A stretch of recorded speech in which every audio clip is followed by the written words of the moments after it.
This is our world. A warm, comfortable, familiar place. But walk away from the fire and look up. Our thoughts soon leave home. Are we just insignificant specks? Is the universe welcoming or hostile? We could stand here forever, wondering. Or we could turn our back on this beach, leave home, to see the universe from here to its edge, to discover its wonders, confront its horrors. Beautiful new worlds, malevolent dark forces.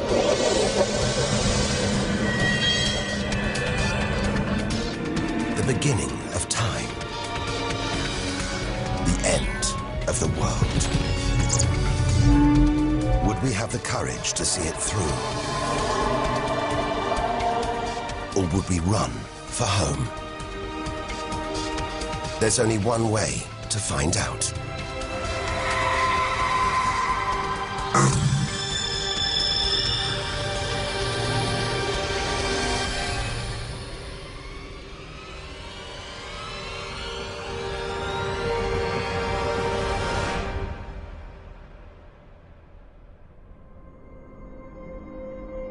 The edge of space. Only 100 kilometers up. Just an hour's drive from home. Down there, life continues. The traffic keeps moving, stocks go on trading, and Star Trek is still showing. Looks favorable enough at this point that the race should go. The Blue Jays will be without starter Jim Clancy for a couple of weeks. He's having problems with this morning. Order! Will the honourable gentleman resume his seat? Mr. Ashton. But we have to leave all this behind. To dip our toe into the vast, dark ocean beyond.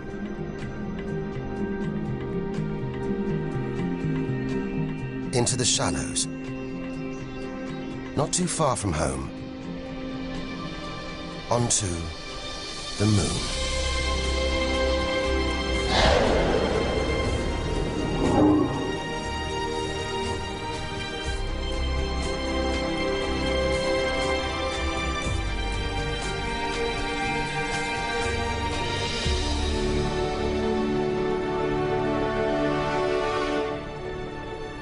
Dozens of astronauts have come this way before us. 12 of them have walked on the moon itself. Just over 400,000 kilometers from home. 3 days in a spacecraft. So close, it's as if we've barely left home. Familiar, safe, within sight of Earth.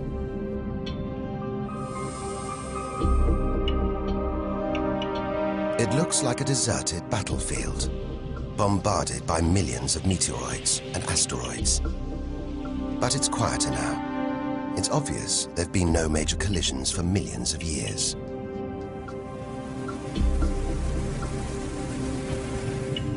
This brings back memories. The Apollo 11 lunar module. Neil Armstrong's first footprints. Looks like they were made yesterday. There's no air to change them. They should survive for millions of years. Maybe longer than us.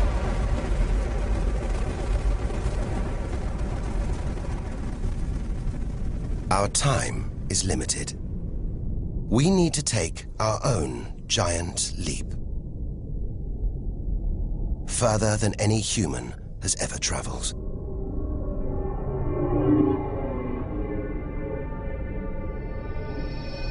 Out of the darkness, a friendly face. The goddess of love. Venus. The morning star. The evening star. Sometimes she welcomes the new day in the east, Others, she says goodnight in the west. The planet's spectacular yellow clouds reflect the sunlight. That's why this is the solar system's brightest planet.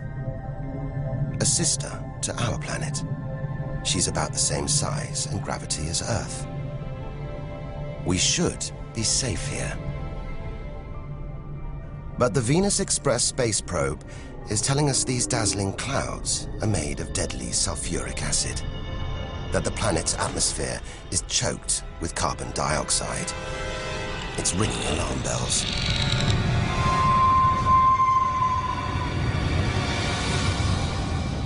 Venus is one angry goddess. The air is noxious, the pressure unbearable, and it's hot, approaching 500 degrees Celsius. Stay too long, and we'd be corroded, suffocated, crushed, and baked.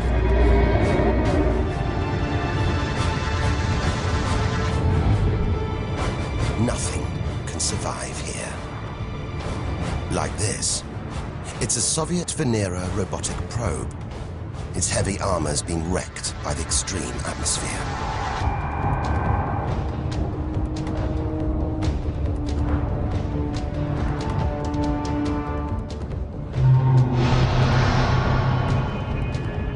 So lovely from Earth, up close, this goddess is hideous.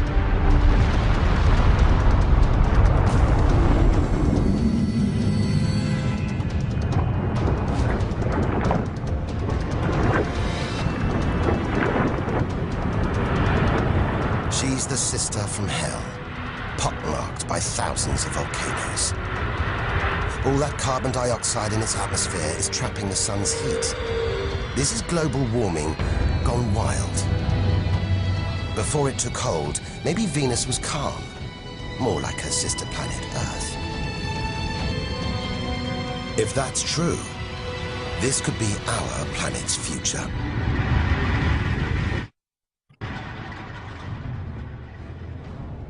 Beginning to think we shouldn't be out here, that we should turn back. But there's something hypnotic about the sun. Like Medusa, too terrible to look at, too powerful to resist, luring us onwards. On, like a moth to a flame. Dwarfed by, scorched by the sun, it's Mercury. Get too close to the sun, this is what happens. Temperatures swing wildly here. At night, it's minus 170 degrees. Come midday, it's 400 plus. Burnt, frozen, and look at those scars. A sign that Mercury had a violent past. The Messenger space probe. It's telling us something strange. For its size, this little planet has a powerful gravitational pull. It must be heavier than it looks. It's like a huge ball of iron, covered with a thin veneer of rock, the core of what was once a much larger planet. Maybe a stray planet slammed into Mercury, blasting away its outer layers in a deadly game of cosmic pinball. Whole planets on the loose, destroying anything in their path, even entire planets. And we're in the middle of it. Vulnerable, exposed, small. Everything is telling us to turn back. But who could defy this? The sun, in all its mesmerizing splendor. Our light, our lives. Everything we do is controlled by the sun, depends on it. And more than that, it's the Greek god Helios driving his chariot across the sky. The Egyptian god Ra, reborn every day. The summer solstice sun rising at Stonehenge. For millions of years, this was as close as it got to staring into the face of God. 150 million kilometers from home, a 20-year journey by plane. Switch it off, and it's so far away, we wouldn't know about it for a whole 8 minutes. It's so big, you could fit 1 million Earths inside it. So heavy, its gravity controls the entire solar system.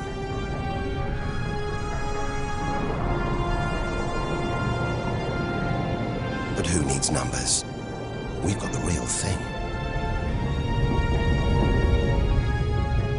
We see it every day, a familiar face in our sky.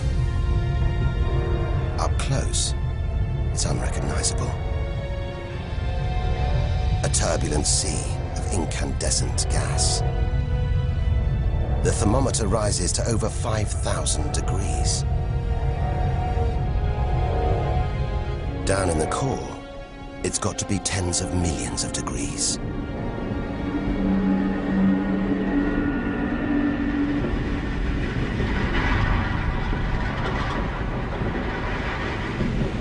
Hot enough to trigger a nuclear reaction, turning millions of tons of matter into energy every second. More than all the energy ever made by mankind. Back home, we see this energy as light, feel it as heat. But up close, there's nothing comforting about the sun.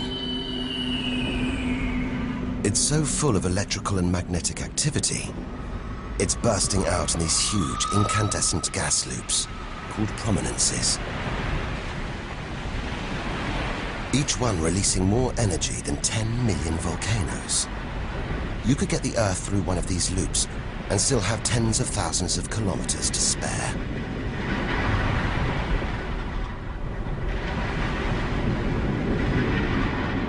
And where they burst through, it's exposing the cooler layers below, making sunspots.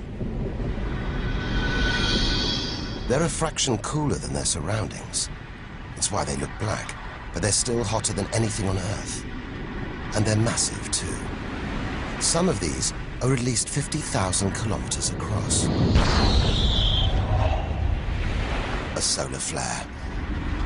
A superheated stream of electrified gas blasting deadly radiation out into space. But one day, all this will stop. The sun's fuel will be spent.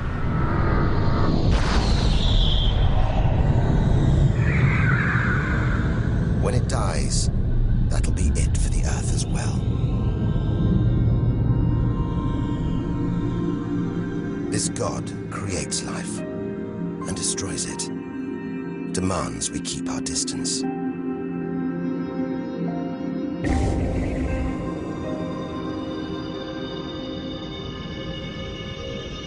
This comet has strayed too close.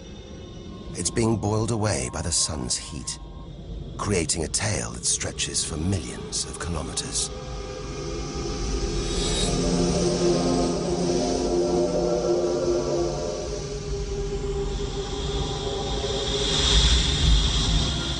It's freezing in here. There's no doubt where this comet's come from. The icy wastes of deep space. But look at all this steam, the geysers and dust. It's the sun again, melting the comet's frozen heart. A kind of vast, dirty snowball, covered in grimy tar. Tiny grains of what looks like organic material, preserved on ice since, well, who knows when. Maybe even the beginning of the solar system. Say a comet like this crashed into the young Earth billions of years ago. Maybe it delivered organic material and water, the raw ingredients of life. It may have even sown the seeds of life on Earth that evolved into you and me.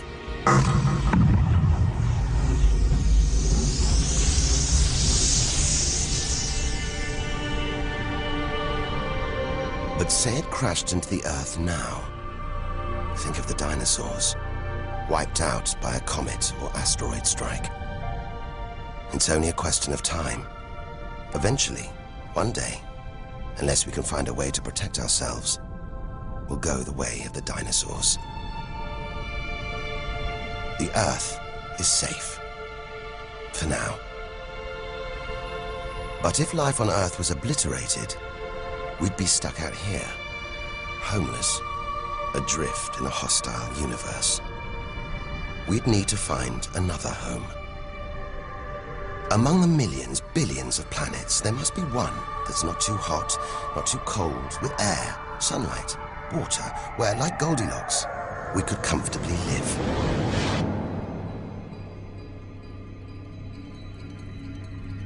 The red planet. Unmistakably, Mars. For centuries, we've looked to Mars for company, for signs of life.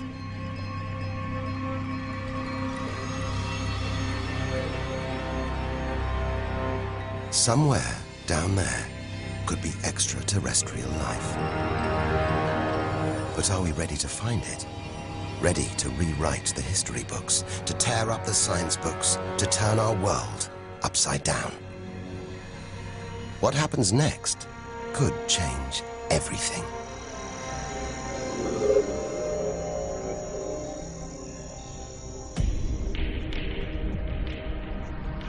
More than any other planet, Mars captures our imagination. Think of sci-fi films, comics. What follows? Martians. It's all just fiction, right? But what if there really is something here? If there is, it's living on a dead planet.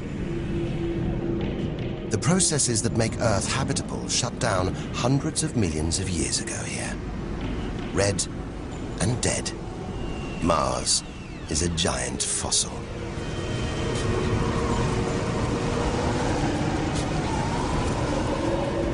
Something's alive. A dust devil. A big one. Bigger than the biggest tornadoes back on Earth. There's wind here. And where there's wind, there's air. Air that could sustain extraterrestrial life. But it's too thin for us to breathe, full of choking carbon dioxide. There's nothing to protect Mars from the sun's ultraviolet rays. And it's cold, as low as -80 degrees, freezing water in the ground, at the poles, and even in the atmosphere, as snow.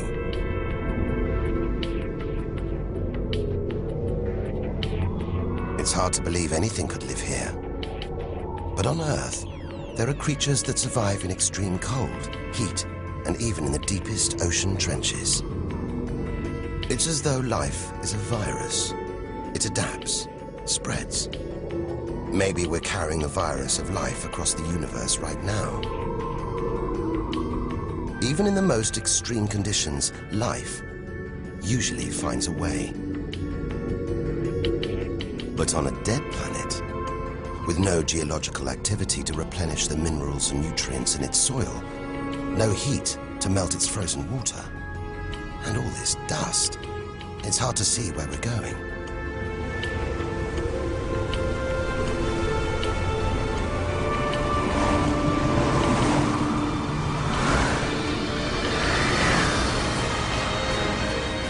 But we can't miss this.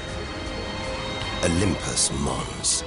A vast, ancient volcano. 3 times higher than Everest. So wide, it would stretch almost all the way across Spain.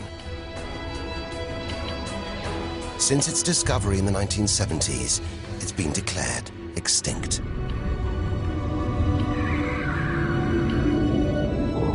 It looks like there's something happening on its slopes. It's as though lava has been flowing. But any lava flows should be long dead, obliterated by meteorite impacts. Unless this monster isn't dead after all. If it's not, there could be molten magma beneath the crust right now. This changes everything. Volcanic activity could be melting frozen water in the soil, recycling minerals and nutrients, creating conditions for life to exist.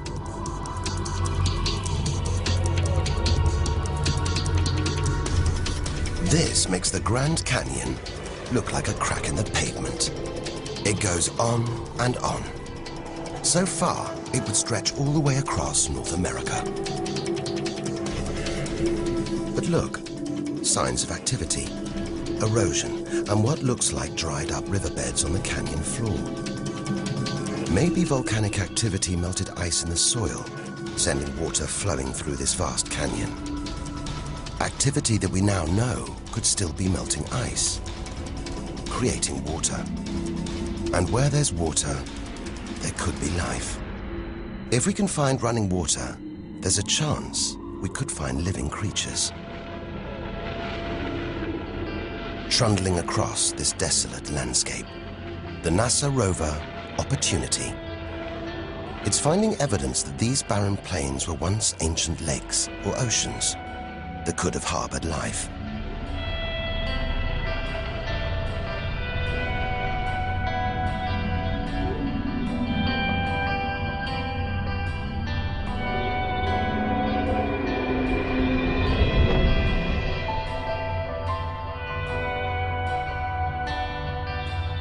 Look at these gullies.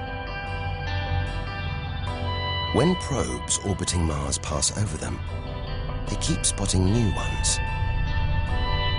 More proof that Mars is alive and kicking. That there may be water flowing beneath the surface, creating these gullies. Water which could be sustaining Martian life.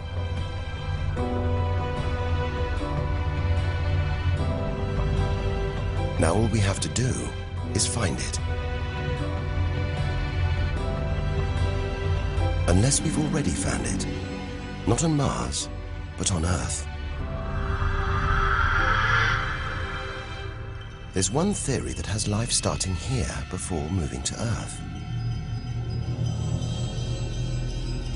The idea is that an asteroid impact blasted fragments of Mars, complete with tiny microbes, out into space and onto the young Earth, where they sowed the seeds of life itself.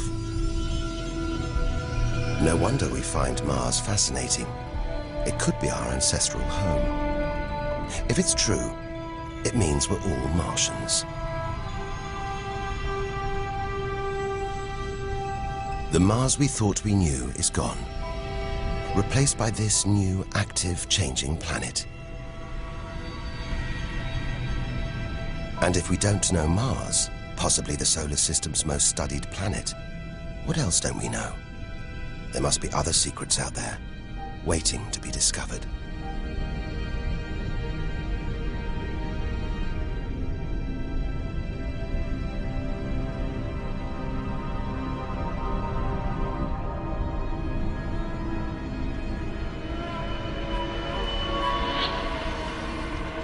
This is getting scary. It's like being inside a giant computer game.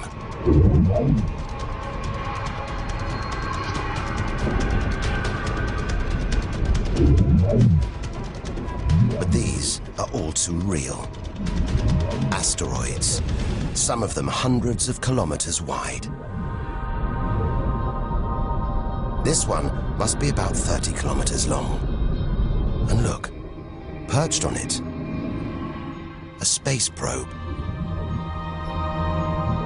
Can't have been easy parking on an asteroid traveling at 80,000 kilometers an hour.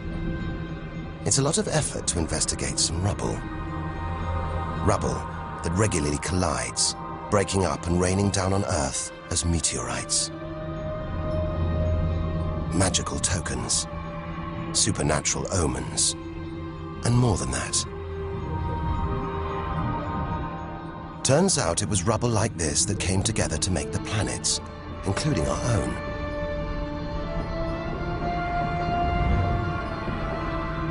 So by dating the meteorites we find on Earth, we know the planets were born 4.5 billion years ago. These are the birth certificates of our solar system, of our planet. But for some reason, these rocks didn't form into a planet. Something must have stopped them. Something powerful. At least 1,000 times bigger than Earth. So vast, you could fit all the other planets inside it. Something this big is going to have a major effect on its neighbors. Its gravity is stopping the asteroids from forming a planet. And just look at it. It's stunning. But up close, maybe things aren't quite what they seem. This huge planet is almost all gas. Land here, and we'd sink through its layers, maybe never hitting a solid surface. And Jupiter's good looks, the product of extreme violence. It's spinning at a huge rate, whipping up winds to hundreds of kilometers an hour, contorting the clouds into stripes, eddies, whirlpools. And this, the legendary Great Red Spot. The biggest, most violent storm in the solar system. At least 3 times the size of Earth. It's been raging for over 300 years. All those churning clouds have sparked an electrical storm. Just one bolt is 10,000 times more intense than any at home.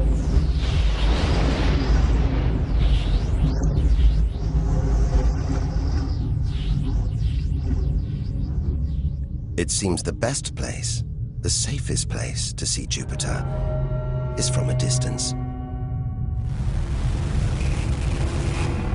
That's just beautiful, dancing round the poles like the aurora back home. But the Geiger counter is going wild. It seems even these are deadly, generated by lethal radiation pulled from space by Jupiter's powerful magnetic field. We're beginning to realize out here, nothing is what it seems. The universe is full of contradictions, deceptions, traps. Right now, we need a safe haven, somewhere to find our feet, catch our breath. Maybe this, the multicolored moon Io, is it?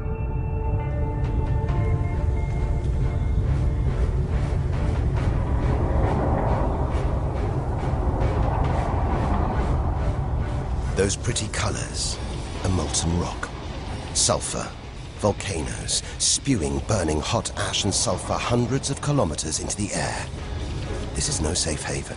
This is the most volatile place we've seen since the sun. Our magical journey to the edge of the universe is turning into a desperate flight. We've got to keep believing, hoping that amidst the dangers, there are wonders waiting to be discovered.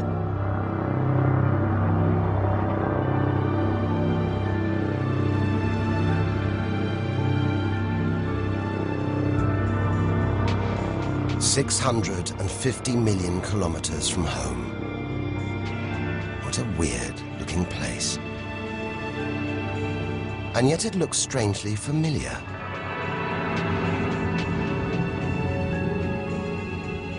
A bit like the Arctic with all that ice, all those ridges and cracks.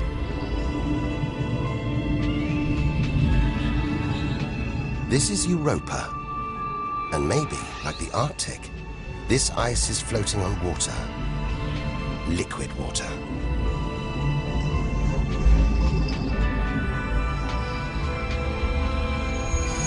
It's an intriguing thought. But we're 800 million kilometers from the sun. Surely Europa is frozen solid.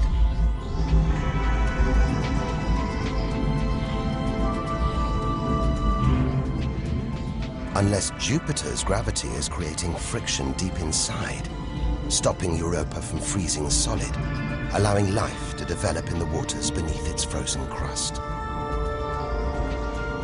We might be meters away from aliens.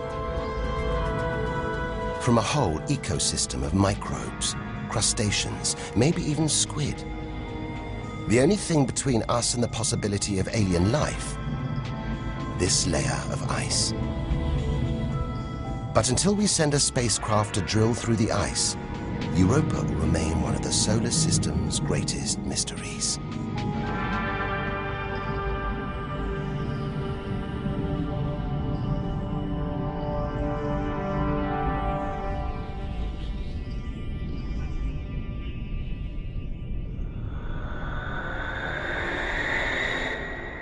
It's captivated our imaginations, haunted our dreams. And here it is, spinning before our eyes. Saturn, the jewel in the solar system's crown. Seeing it makes everything we've experienced worthwhile. There's something magical about Saturn. A giant ball of gas, so light it would float on water. Its spectacular rings would stretch almost from Earth to the Moon, but they're just a few hundred meters deep. That's the Cassini orbiter. It's picking up ghostly radio emissions, probably generated by auroras around Saturn's poles. This is the real music of the spheres. And Cassini is telling us these rings are probably all that's left of a moon shattered by Saturn's gravitational pull.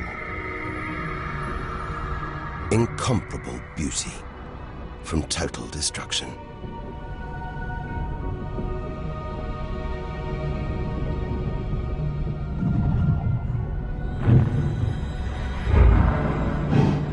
Billions of shards of ice, some as small as ice cubes, others the size of houses. They collide, break apart, reassemble. It's like a snapshot of our early solar system, as dust and gas orbited the newly born sun, and gravity worked its magic, pulling the lumps together until from debris like this, our home emerged.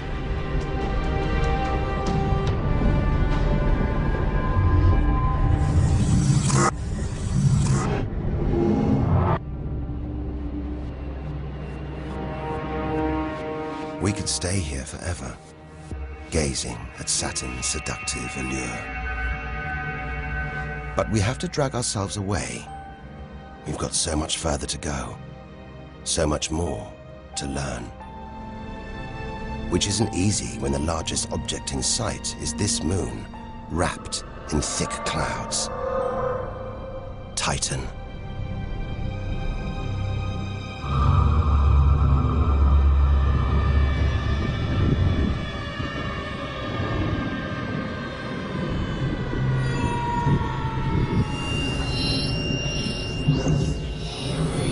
It seems like there's an atmosphere down here.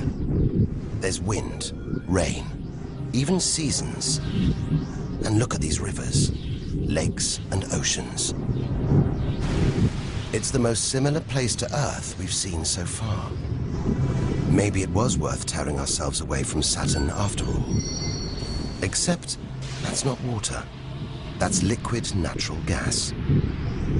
There must be hundreds of times more natural gas here than all the Earth's oil and gas reserves. If we could get it home, it could power our cities, fuel our cars for thousands of years. Or maybe, one day, we could use it here to fuel a colony. Assuming there isn't life on Titan already. The Huygens space probe, dropped onto Titan's surface from Cassini, is here to find out. It's telling us there are organic materials in the soil, but it's so cold, minus 180 degrees. There's no way these could come together to form life. Unless Titan warms up. The sun is predicted to get hotter. When it does, maybe life will spring up here, just like it did on Earth billions of years ago. As the Earth gets too hot for us, maybe we'll move to Titan. One day we might call this distant place home.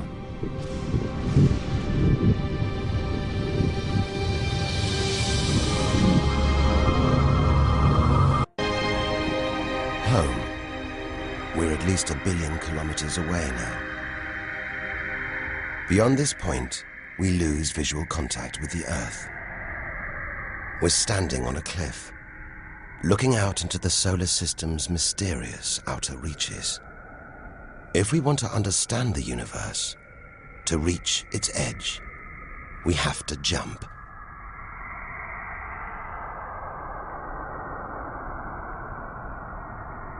Unseen from Earth, unknown for most of history, we're in the solar system's outer reaches.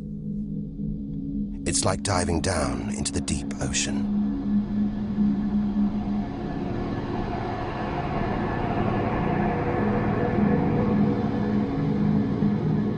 Those rings.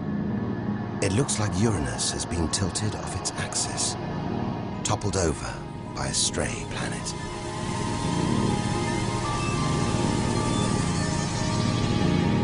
It's eerie out here. Already beginning to feel small, lonely. Maybe this is how we'll feel, what we'll find at the edge of the universe. But we've barely left the shore. Shrink the Earth down to the size of a pea. We've traveled less than 2 kilometers. But to reach the edge of the solar system, we've got to travel another 20,000 kilometers. Out of the deep, another strange beast. The god of the sea, Neptune. This giant is swathed in methane gas. And look, a storm the size of Earth, whipped up by savage 1,500-kilometer-an-hour winds. Back home, it's the sun that drives the wind, but Neptune's too far away. Something else must be creating these ferocious winds, but nobody knows what. Our solar system is huge. It's alarming how little we really know about it.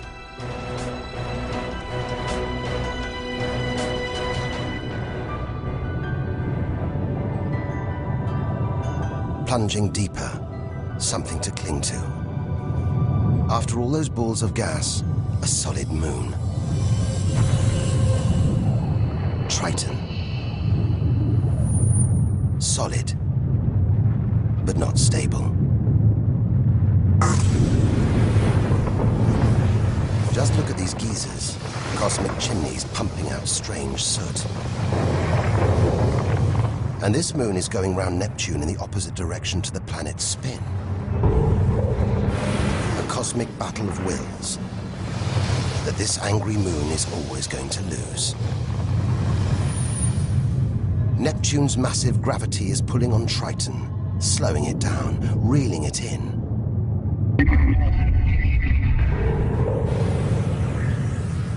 One day, it'll be ripped apart by Neptune. And that's it. No more moons, no more planets to see in our solar system. It's getting colder. We're getting further from the sun, slipping from the grip of its gravitational tentacles. But look at all this. It's not a void. It's teeming with frozen rocks, icy spheres, like Pluto. Until recently, it seemed Pluto was alone. Beyond it, nothing. We were wrong. More frozen worlds. Discoveries so new, nobody can agree what to call them. Plutinos, ice dwarfs, cubanos. Whatever the name, the implications are the same. Our solar system isn't the neat model we thought it was. Over 13 billion kilometers from home, the most distant thing ever seen to orbit the sun, another small, icy world called Sedna, discovered in 2003.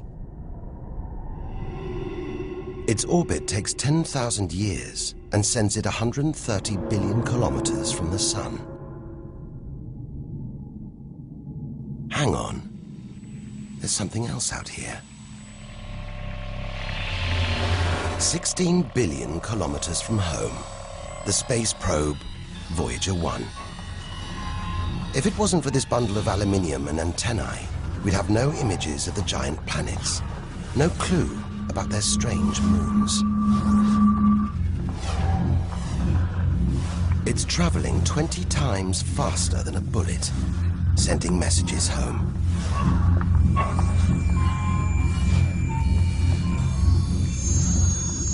And look, on its side, that gold panel, a kind of intergalactic message in a bottle. There's a greeting recorded in different languages.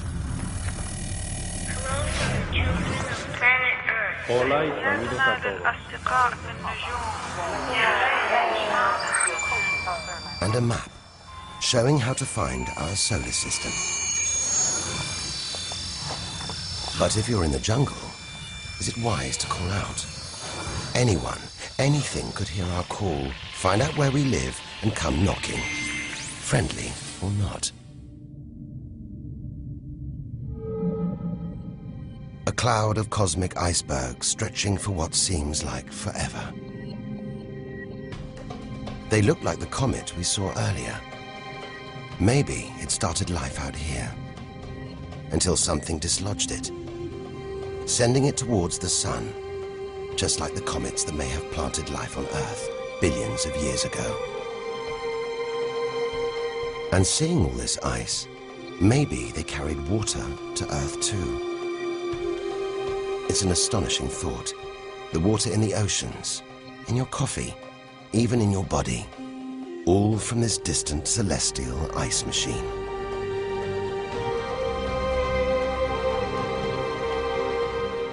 We're 8 million, that's 8 trillion kilometers from home. But in reality, this is only a baby step. Ahead, trillions of kilometers, billions of stars. This is it. Time to stop looking in and start looking out. To step out into the big, wide universe. Into interstellar space.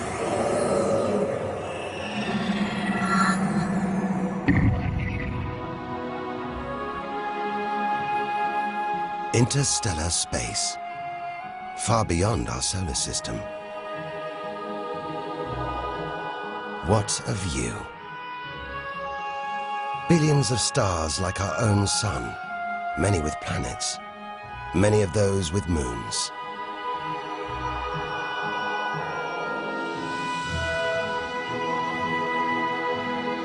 It's hard to know which way to go.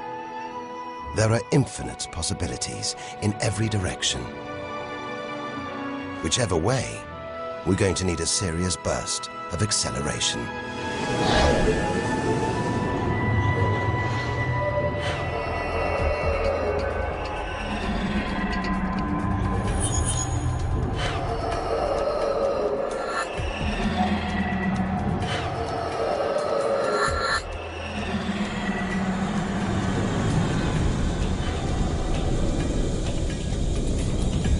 $40 trillion kilometers from home.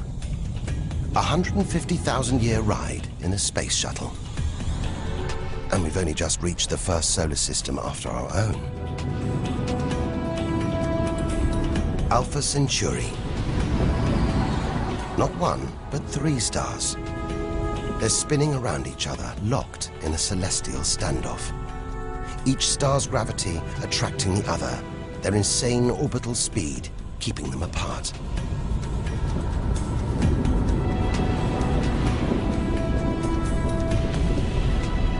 Get between them, and we could be flung into the face of one of these stars. Vaporized, trillions of kilometers from home. So far, the kilometers are becoming meaningless. We're going to have to talk in light years. A beam of light takes 1 year to travel 10 trillion kilometers. So 40 trillion kilometers is 4 light years from home. It's crazy. Distances so vast, they're almost beyond comprehension.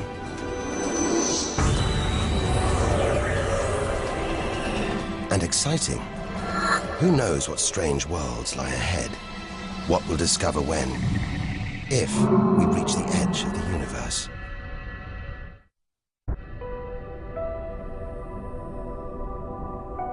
"10 light years from Earth, the star Epsilon Eridani.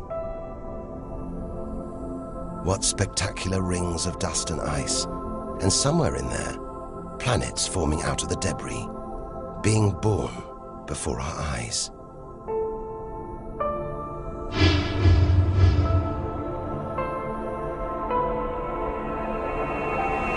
Asteroids and comets everywhere.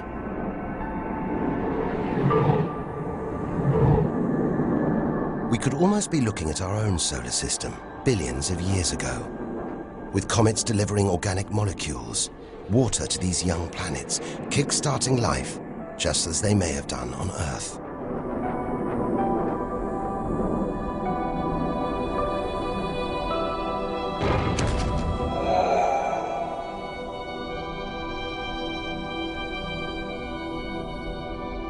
At the center of all this action, a star smaller than our sun. It's still in its infancy. Any life in this solar system would be primitive at best.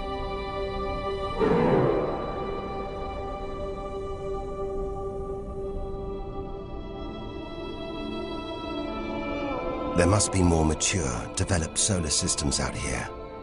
But finding them is like looking for a needle in a cosmic haystack.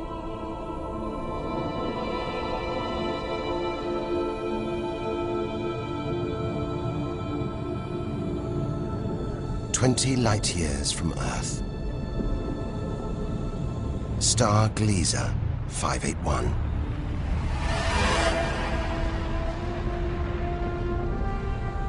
It's about the same age as our sun.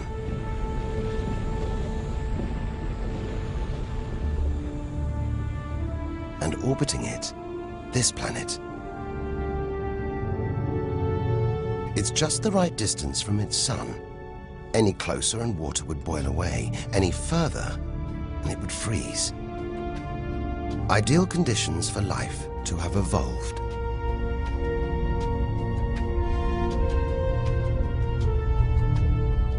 And if comets have struck, delivering water and organic materials, then life, complex beings like us, even civilizations like our own, could be down there, right now. And if there are, even at this distance, they could be tuning into our TV signals, watching shows from 20 years ago. And here's your host, Joe Jackman. But until future generations can find a way of communicating over these vast distances, all we can do is speculate. Us and them, living parallel lives, unaware of each other's existence. Unless life has been and gone.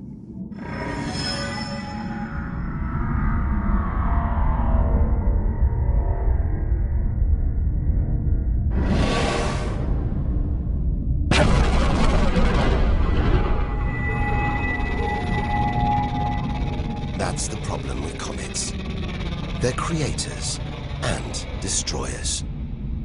As the dinosaurs found out the hard way 65 million years ago. This is the needle in the cosmic haystack, the closest we've come to a habitable solar system like our own. But it's a chance encounter.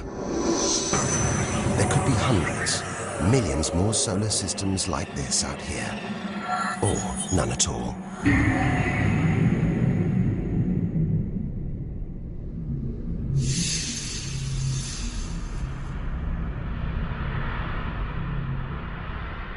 This is vast. And look, it's the planet Bellerophon.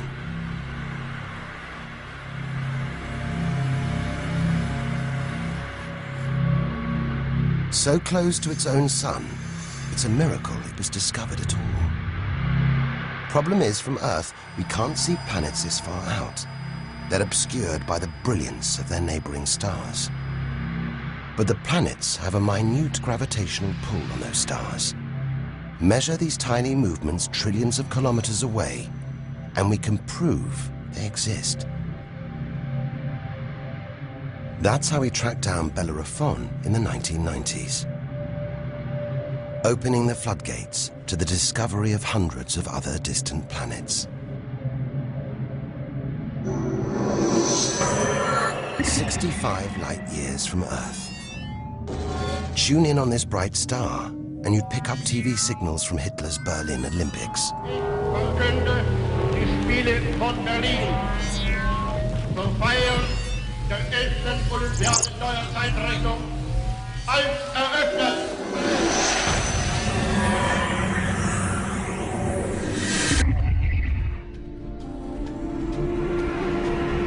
Twin stars.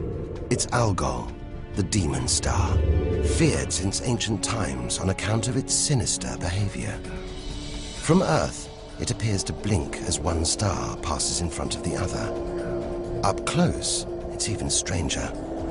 One star has expanded into the gravitational pull of the other. It's being sucked towards it. Almost 100 light years from home. Listen.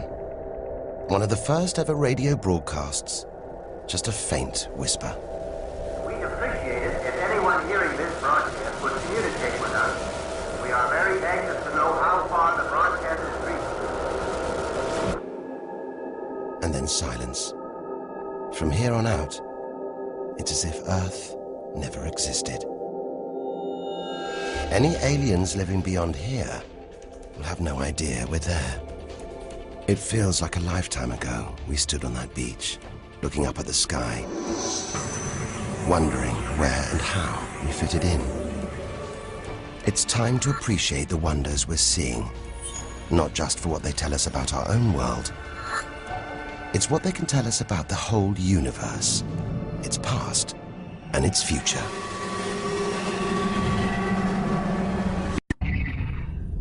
Deep inside our galaxy, the Milky Way, a vast celestial library, each star a book with a story to tell. It's all here, waiting for us to lift the cover. The Seven Sisters, daughters of the ancient Greek god Atlas, transformed into stars to comfort their father as he held the heavens on his shoulders.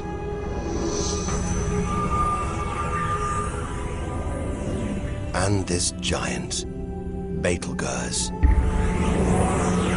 The brightest, biggest star we've seen so far.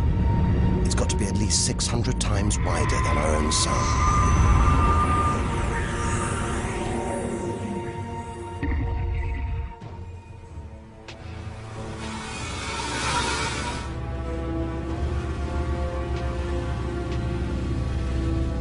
But this, it's not a star. Not a planet. Not like anything we've ever seen.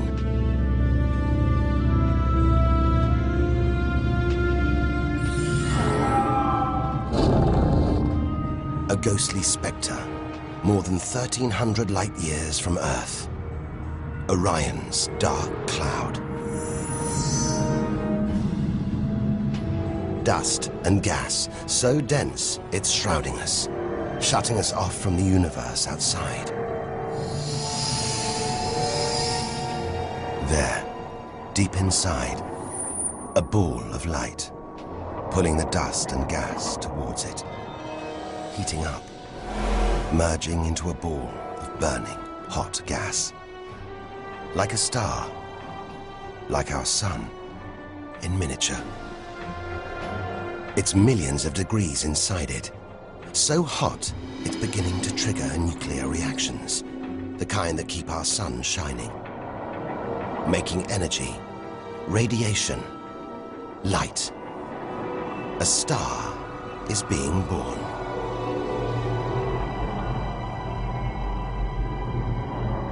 Or rather, stars.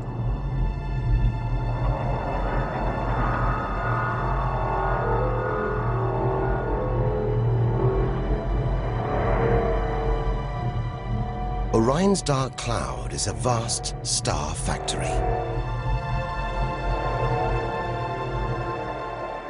We're witnessing the birth of the future universe.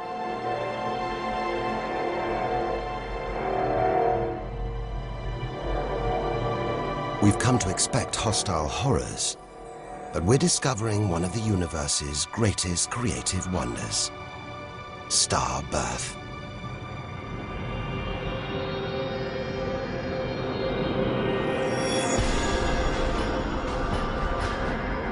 Perhaps we spoke too soon.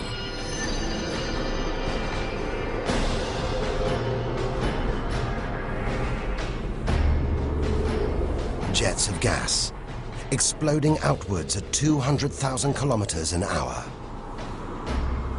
blasting dust and gas out for millions of kilometers.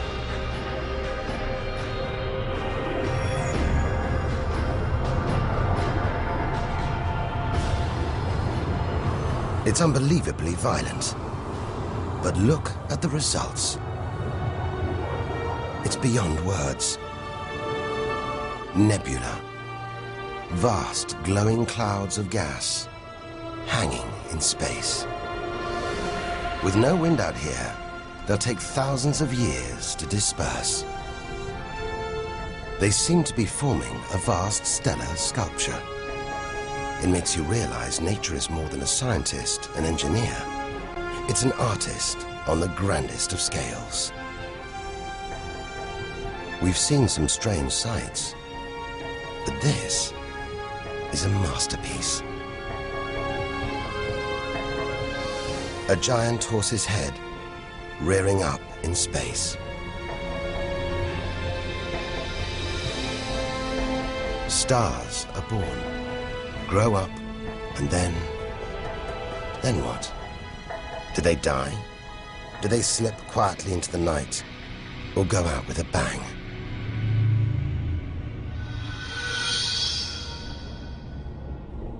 Somewhere between here and the edge of the universe lies the answer. Nearly 4,000 light-years further, luminous clouds suspended in space, encircling what was once a star like our own sun. All that's left of it are these brightly colored gases. Elements formed by nuclear fusion deep inside the star, released into space on its death. Green and violet, hydrogen and helium, the raw materials of the universe. Red and blue, nitrogen and oxygen, the building blocks of life on Earth. For us to live, stars like this had to die. The oxygen in our lungs, the nitrogen in our DNA, it was all produced by nuclear fusion in stars that died long before the Earth was even born. We are made of stellar nuclear waste. Our family tree begins here.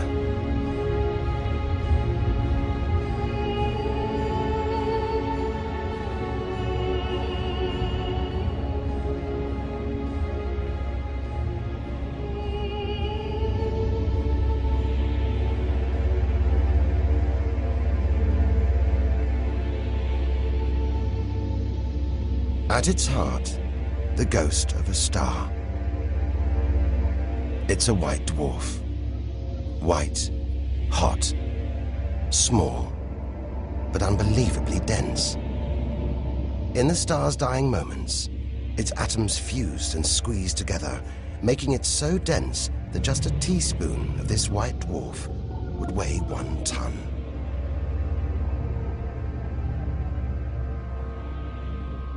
It's a chilling premonition of our sun's fate. 6 billion years from now, it'll become a white dwarf.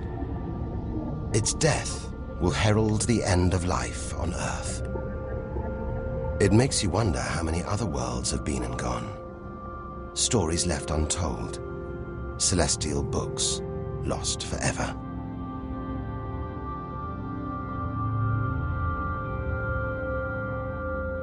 But the greatest story of them all is still to be told. we must go back through time to the very first chapter to tell the story of how the universe began.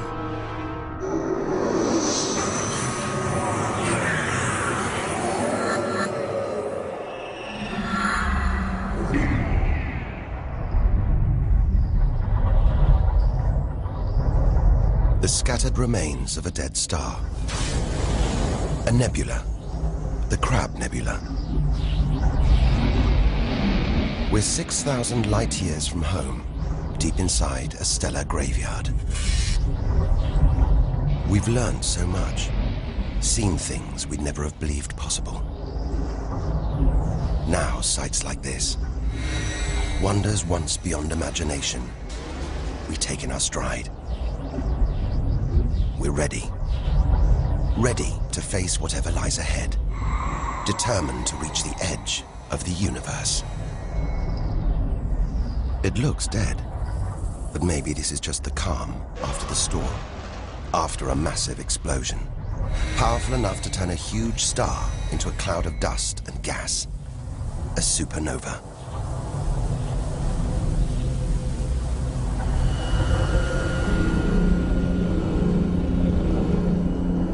Eye of the storm, a spinning, pulsating star, a pulsar.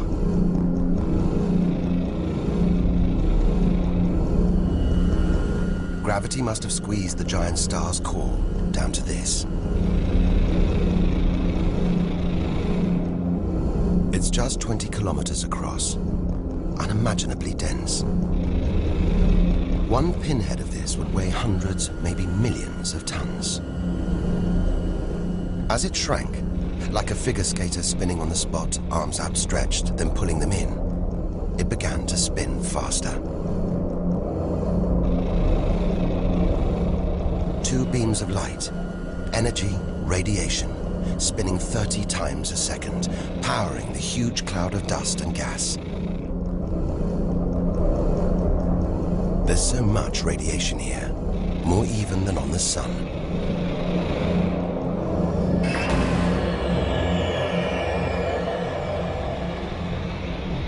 That was easily the deadliest thing we've encountered so far.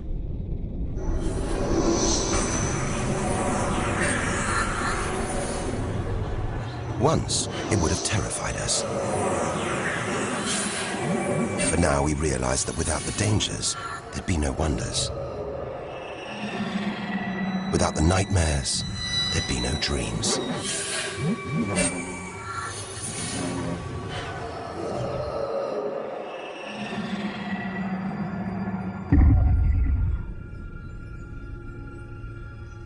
Getting a strange sensation. A feeling, as though there's something bad out here. A malevolent presence. The one thing we didn't want to encounter.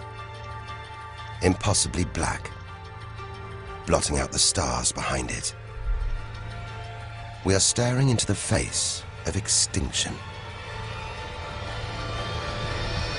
The remains of a giant star. A black hole. Instead of contracting to a white dwarf or a pulsar, it just kept on going. Shrinking until it got so small, it's just a few kilometers across. Far denser than a pulsar and impossible to resist.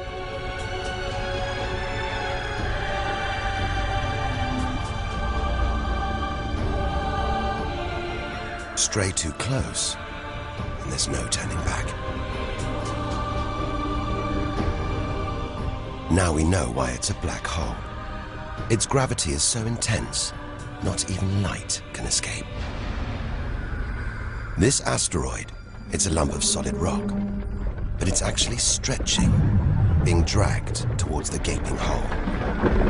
Inside, there's no matter as we know it. No time, no space. All the rules of physics collapse.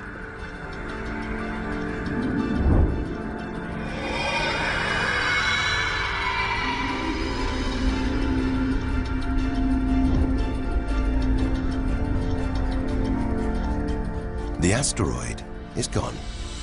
Truth is, nobody really knows where. We're looking at the limit of human understanding. There could be millions of black holes creeping around our galaxy. More perhaps than all the stars in the sky. But we wouldn't see them until it was too late.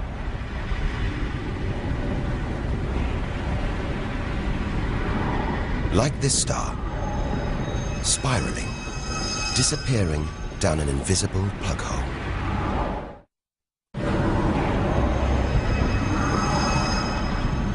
Who's to say we don't live inside a vast black hole? That the whole universe isn't inside one right now, inside another universe. Think about it for too long, and your mind reels. Sometimes it feels like the more we see, the less we know. But we do know our galaxy is more complex and more dangerous than we ever imagined. And we're still in our own galaxy, the Milky Way. The vastness of the universe beyond still lies ahead. The wonders, the dangers, the secrets, they're out there. But first, we've got to find a way out of the Milky Way.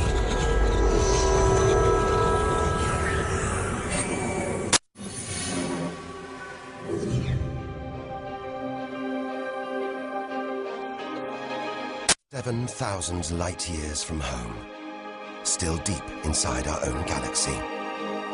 It's as though we're in a forest thick with trees, each so beautiful, so fascinating. It's impossible to look beyond, to see the bigger picture. We have to find a way through, reach the clearing at the galaxy's edge.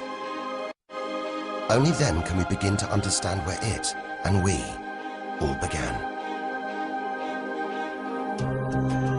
But faced with sights like this, it's hard to leave. A colossal glowing cloud topped by these great towers of dust. The pillars of creation. Like a gateway into the far galaxy.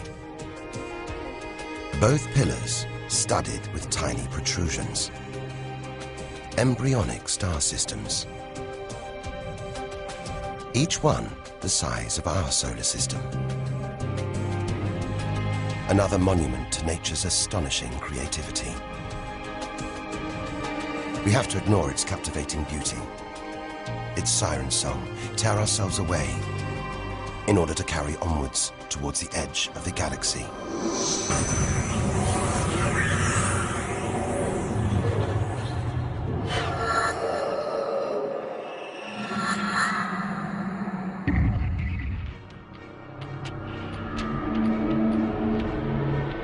Dazzled by the Milky Way's beauty, we've been blinded to its terrors and strayed into a cosmic minefield. Like an explosion in slow motion, giant clouds of gas are bursting out of this star. A massive star, millions of times brighter than our sun. It's going into meltdown. The fuel that sustains it is running out. The nuclear reactions that power it winding down. We're watching its death throes. Eventually, the core will implode. The result, a new black hole.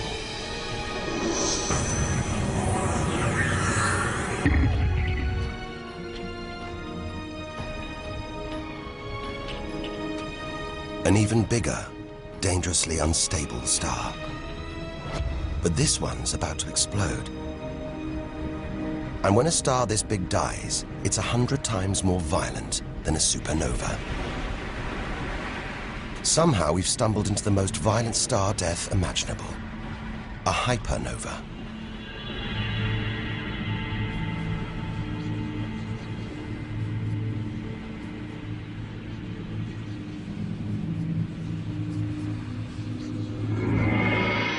The core's collapsed. It's becoming a black hole.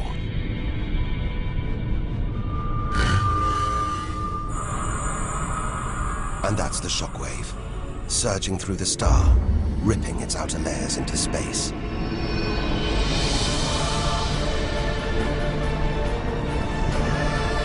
There's lethal radiation everywhere, enough to have a catastrophic effect on any planet unlucky enough to be nearby. When virtually every species on Earth was wiped out 450 million years ago, the culprit may have been one of these. Deadly hypernovas, frozen comets, scorched planets, white dwarfs, red giants, Earth. Tiny drops in a vast pool of white light. Our home galaxy, the Milky Way. We wanted to know where we fit in. Here's our answer.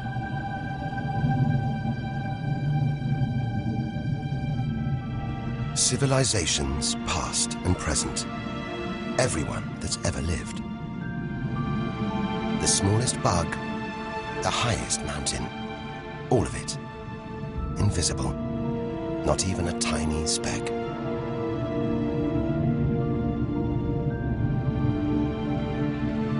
Our home is a minor planet of an insignificant star.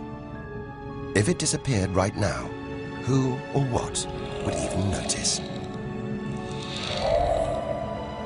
And yet, so far we found nowhere else we would rather live. Nowhere we could live. It's only now, far from home, that we're beginning to truly appreciate it.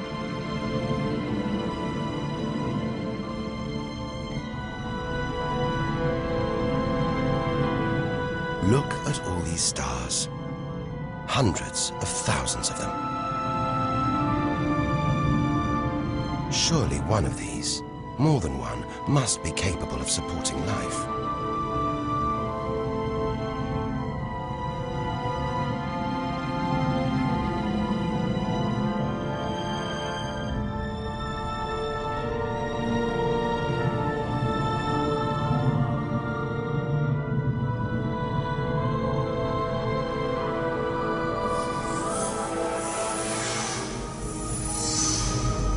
Maybe here, in this swarm of stars, the Great Cluster. Back in the 1970s, astronomers sent a message in this direction, detailing the structure of our DNA and our solar system's location. But it's so far from home, the message won't arrive for at least another 25,000 years. We haven't found alien life yet. But neither have we found any reason to believe it isn't out here, somewhere. There's an equation, devised to estimate the number of other advanced civilizations. Crunch the numbers, and the result is shocking. There could be millions of civilizations, just in our own galaxy.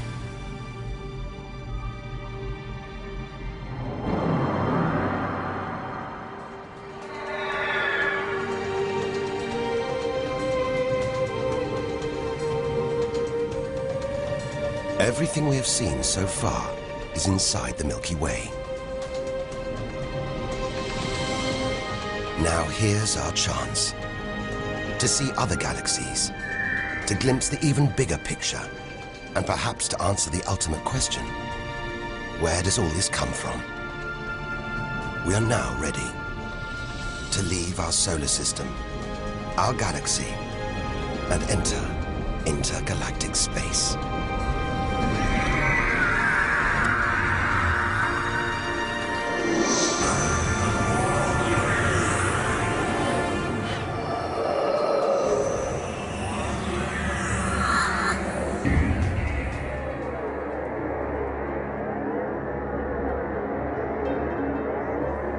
Beyond the Milky Way, through the vast expanse between galaxies, against all the odds, we've made it to intergalactic space.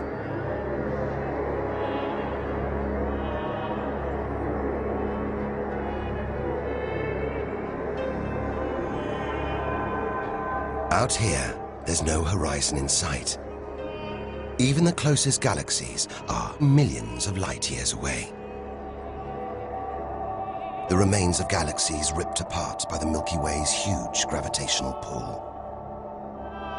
Scattered through, nothing.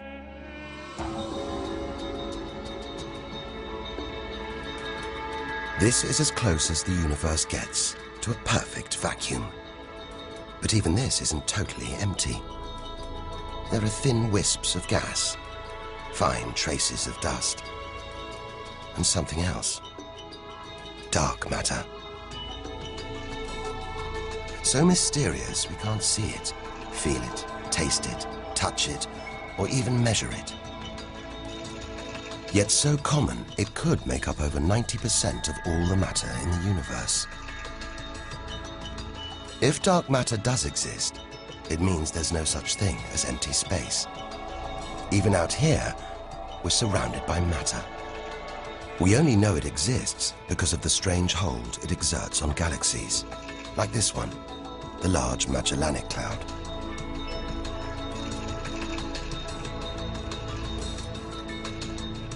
More than 6 billion years in today's fastest spacecraft, 160,000 light-years from the Milky Way, at the edge of its gravitational reach.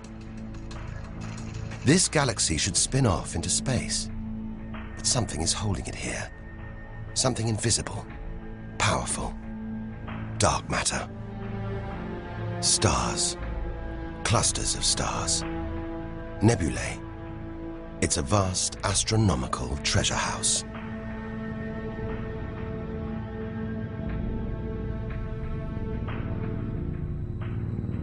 But look at this. It's like a string of gleaming pearls. It's a fireball, expanding out from what must have been a massive explosion, a supernova. So bright that when light from the explosion reached the Earth in 1987, it was visible with the naked eye.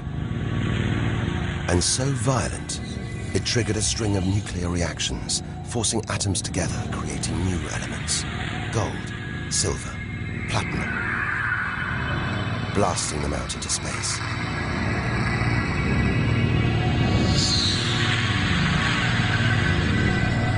The gold in the ring on your finger was forged in a massive supernova like this. Trillions of kilometers away, billions of years ago. Before we left home, the universe seemed separate. Something out there, up in the sky. We were wrong. The story of the universe is the story of every one of us.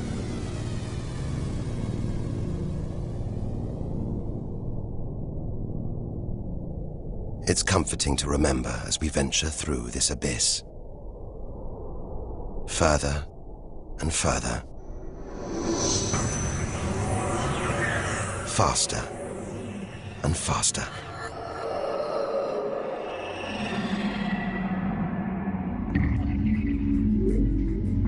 The Andromeda Galaxy, 2.5 million light-years away. It's moving through space at nearly 1 million kilometers an hour. Everything in space is moving apart like shrapnel from an explosion. We're seeing this galaxy as it was when our ape-like ancestors first walked across the African plains.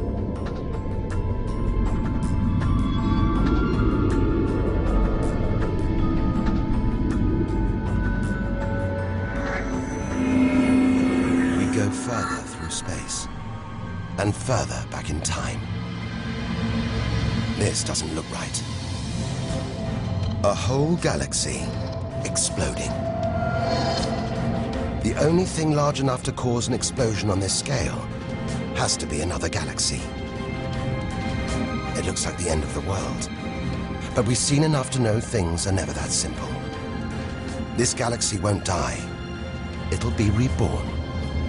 A new shape, perhaps even new stars. As dust and gas collide, creating friction, shockwaves, triggering the birth of stars.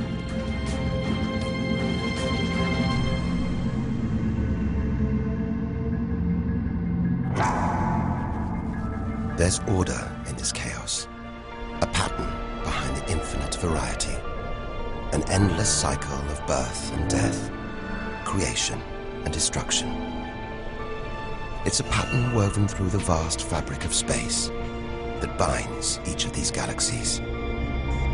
There are billions of galaxies in the universe, each with billions, even trillions of stars. Possibly more stars than there are grains of sand on all the beaches on Earth. And all of these are just the stars that exist now. What about the stars that have been and gone? All the stars being born, yet to be born. We're finally beginning to see the big picture, and it's grander than we ever imagined. This galaxy, the huge Pinwheel Galaxy, is so far from Earth that if we send a message home now, it'll take 27 million years to get there. Who knows whether our species, our planet, will still be around to receive it? Most likely not.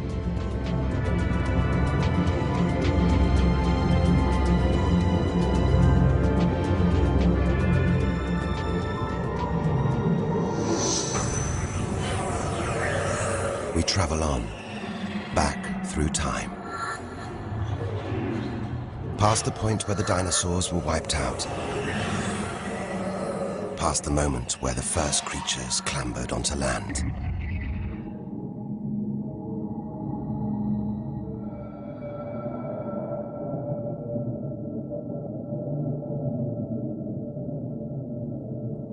"2 billion light years from home.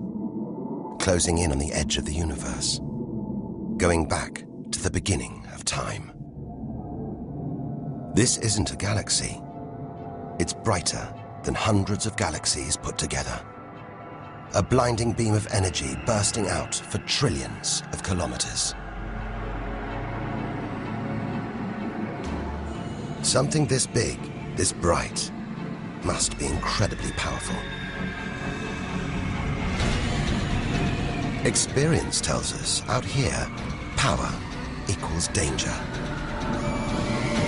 It looks like a quasar, the deadliest thing in the universe. If it is, then our journey could be over, just as the end is almost in sight.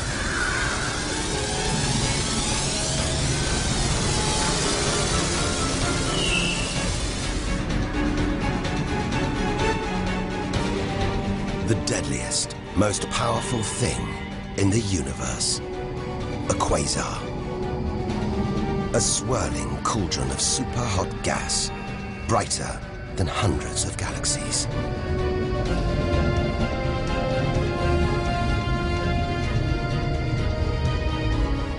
The source of this awesome power lies deep inside the heart of the beast. A heart of darkness. A supermassive black hole, as heavy as 1 billion suns.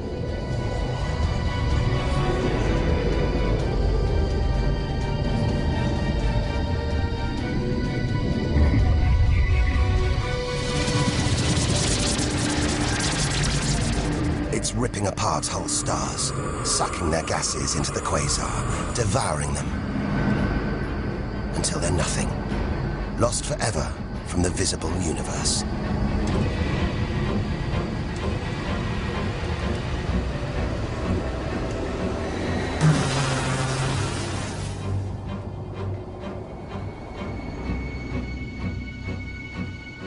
We've seen the worst the universe can throw at us, the most powerful and destructive forces the universe produces. Now it's on to the very edge of the universe. It's almost within reach.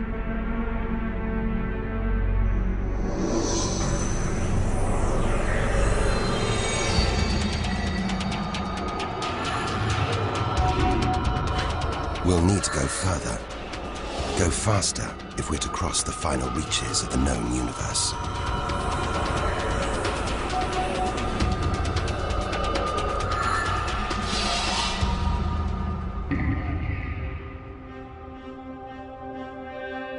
"8 billion light years from home. More galaxies. But these look different. Ragged, small, close together.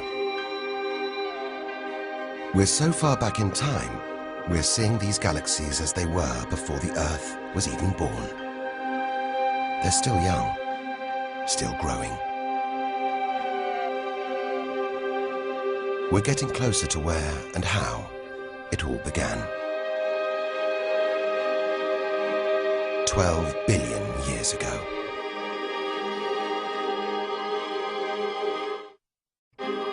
Look at the galaxies now.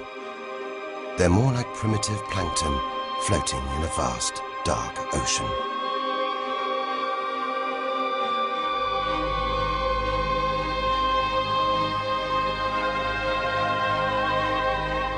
It's magical. Clouds of dust and gas, dancing, forming a shape, merging to make embryonic galaxies. This is how our own galaxy was born.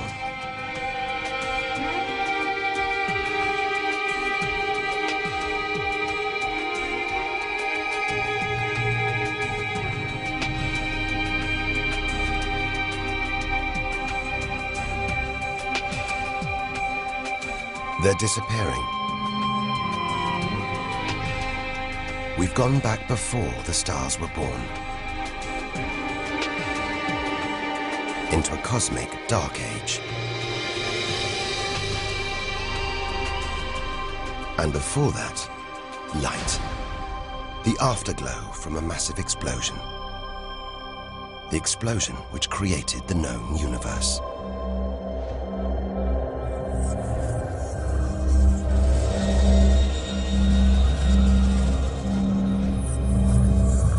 We're almost there.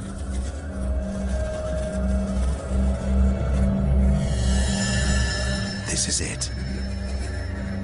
We've made it.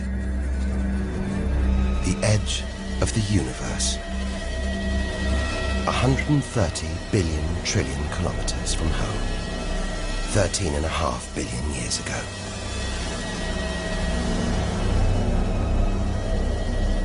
The very instant of the Big Bang. The most violent, most creative moment in history.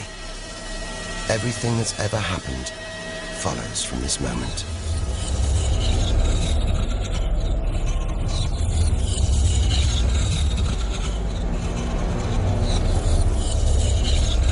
Every religion, every culture has pondered it. But we still don't know what sparked this act of creation, or why. This is where our journey ends, and the universe begins.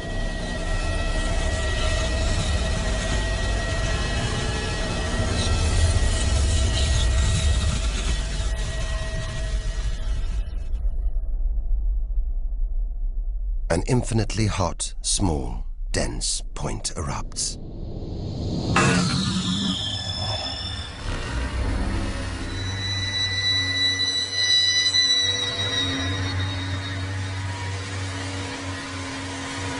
Creating space, time, matter, our universe itself. First, it's the size of a subatomic particle. The tiniest fraction of a second later, it's big enough to hold in the palm of your hand. Moments later, it's the size of the Earth.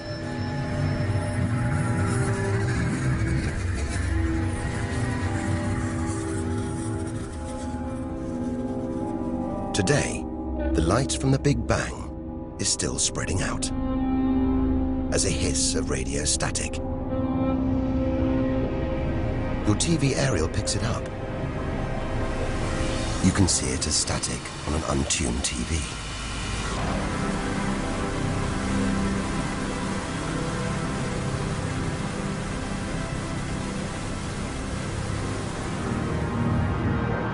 We go on, forwards through time, riding the blast wave. All the things we've seen on our journey are sparks flying out from the Big Bang. Galaxies, stars, planets, all just debris.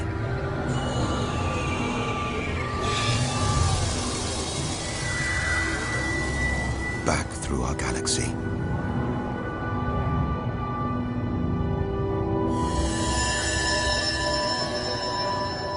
Our solar system. Until we reach another cooling cinder, swirling in the afterglow of the Big Bang. The Earth.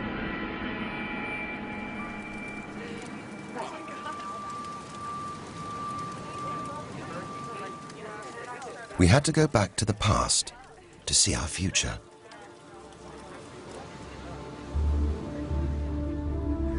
Three billion years from now, the vast Andromeda galaxy smashes into our own.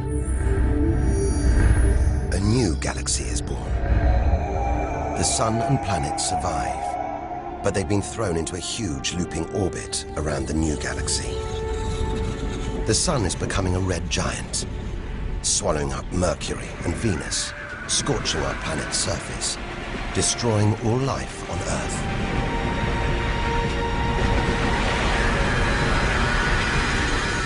The sun dies, shrinking to a white dwarf. Neighboring stars are dying too, being replaced by white dwarfs, pulsars, black holes. The lights are going down on the galaxy.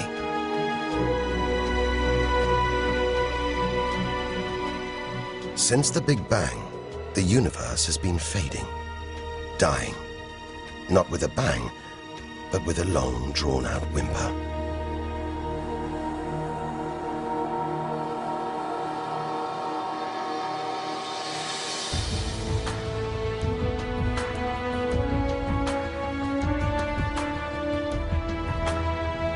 But there could be a way out, an escape route from our dying universe.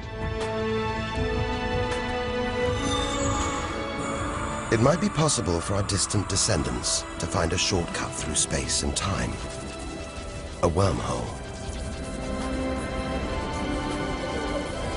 If there are other universes, it could take our descendants from our doomed universe into a parallel one, where they could find another Earth, still in the prime of life. If they're lucky enough, they will live on in a new universe, a new home.